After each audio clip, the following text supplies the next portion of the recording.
Operation Sindhu के तहत Iran से भारत लौटी भारतीय नागरिक प्रवीण ने कहा कि बहुत खुश हूं। प्रधानमंत्री मोदी का दिल से धन्यवाद। हमारी सरकार ने हमें यहां से वापस लाने में मदद की।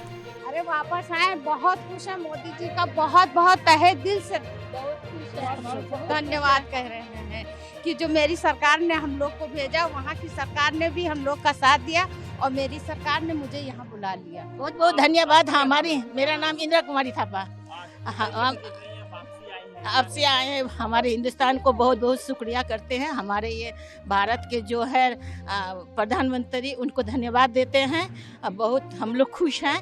वहाँ के सरकार ने भी हम लोग को बहुत मदद किया और यहाँ के सरकार ने बहुत मदद किया। कितने दिन से आप लोग वहाँ फंसे? हम लोग फंसे नहीं थे। हम लोग का तो 21 तारीख हम लोग का ही था फ्लाइट। एक महिला के द्वारा कथित तौर पर अपने प्रेमी के साथ मिलकर अपने 2 बच्चों को जहर देने का मामला सामने आया है। एसएसपी मुजफ्फरनगर संजय वर्मा ने बताया कि कल पुलिस को सूचना मिली कि 1 साल की बच्ची और 5 साल के बच्चे की संदिग्ध परिस्थितियों में मौत हो गई। बच्चों की मां से पूछताछ की गई। महिला ने अपना जुर्म स्वीकार किया। देखिए, कल पुलिस को सूचना मिली थी, भोपाल पुलिस को सूचना मिली थी। इसमें सभी हमारे सीओ, एसपी, आरए और सच्चो मौके पर पहुंचे। जब मौके की तफ्तीश की गई तो इसमें एक सनसनीखेज घटना थी। 2 बच्चे थे, एक 1 साल की बच्ची थी और एक 5 साल का बच्चा था, जिसमें जो है दोनों की संदिग्ध परिस्थितियों में मृत्यु हो गई थी। कोई जहरा चोट नहीं थी। इसमें जांच की गई तो पोस्टमार्टम रिपोर्ट आई है, उसमें विसरा प्रिजर्व किया गया है। साथ ही साथ उसमें एक महिला जो उसकी माँ है, उससे पूछताछ की गई तो पता चला कि उनका जो पति है ये कुछ दिनों से चंडीगढ़ कमाने के लिए गया है और था किसी बीमारी से भी अभिशप्त है वो। तो इस दौरान ये जब पूछताछ कड़ाई से की गई महिला से, तो महिला ने अपना जुर्म स्वीकार किया और उसने बताया कि चाय और बिस्किट के साथ उसने उसको कुछ इंसेक्टिसाइड जो एक जहर होता है वो उसको बच्चों को दे दिया था, जिससे बच्चों की मृत्यु हो गई।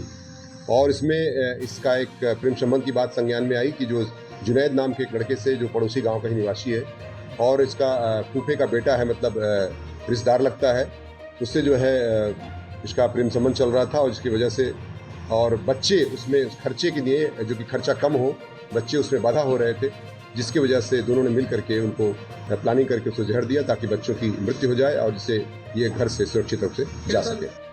राजा रघुवंशी हत्याकांड मामले में सोनम की न्यायिक हिरासत पर उसके भाई गोविंद रघुवंशी ने कहा कि पुलिस काफी अच्छे से अपनी कार्रवाई कर रही है। हमने मांग की है कि कड़ी से कड़ी सजा हो। पुलिस ने सभी चीजें खोज ली है। देखिए, पुलिस की कार्रवाई तो पुलिस कर रही है और काफ़ी अच्छे से कार्रवाई कर रही है पुलिस। तो मैं चाहूँगा कि अभी पुलिस के हिसाब से ही कार्रवाई हो और हमने तो डिमांड करी है कि इसमें सज़ा का प्रावधान होना चाहिए और कड़ी से कड़ी सज़ा हो। लेकिन परिवार अब भी, राजा का जो परिवार है वो कह रहा है कि नार्को टेस्ट करना चाहिए और हाईकोर्ट तक जाने की बात है। देखिए, मेरा परिचय कर दी तो नार्कोटिक्स वगैरह तो चलो ठीक है, वो उनकी डिमांड है, वो अगर गवर्नमेंट पूरी करती है तो होना चाहिए। मगर इसमें लगभग पुलिस ने सभी चीज़ें खोज ली है, मतलब जो भी है ढूंढ लिया है और इनने भी इनके जो भी जुर्म इनने करा है उसको कबूल कर लिया है। तो मेरे हिसाब से इनको अभी डायरेक्टली सज़ा होना चाहिए। एसडीएम सदर सुशील कुमार मिश्रा ने बताया कि तड़ियावा थाना क्षेत्र के एक गांव में सूचना मिली कि 3 बच्चों की एक गड्ढे में डूबकर मौत हो गई। मौके के निरीक्षण में पाया गया है कि वहां खनन किया गया है और प्लॉट के बीच में एक गड्ढा किया गया है। उसी में 3 बच्चे डूबे हुए पाए गए। जांच कराई जाएगी, पोस्टमार्टम कराया जाएगा। ये हमारे सदर तहसील के तड़ियावा थाना क्षेत्र के गौरा डांडा ग्राम की घटना है।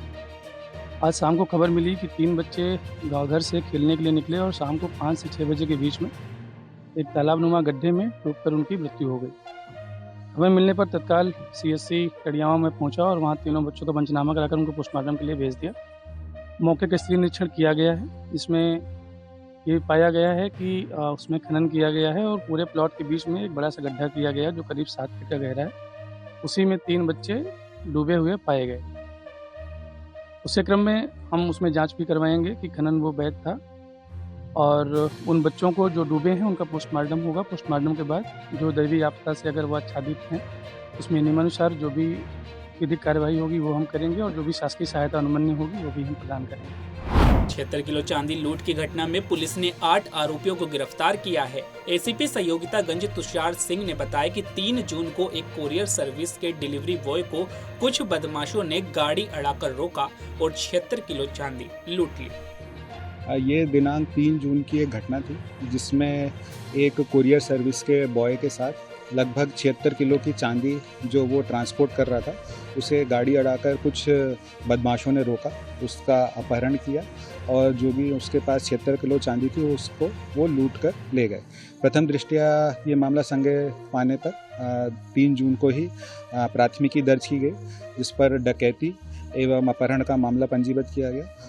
थाना संयोगितागंज क्षेत्र अंतर्गत जो नायरा पेट्रोल पंप पड़ता है, ये घटना वहाँ की थी। जब इस पर संज्ञान गंभीर मामला पाने पर सभी वरिष्ठ अधिकारियों के निर्देशन में एक टीम का गठन किया गया, जिसके द्वारा सभी टेक्निकल साक्ष्य, सीसीटीवी, साइबर सेल को इन्वॉल्व किया गया और इसमें पतासाजी की गई।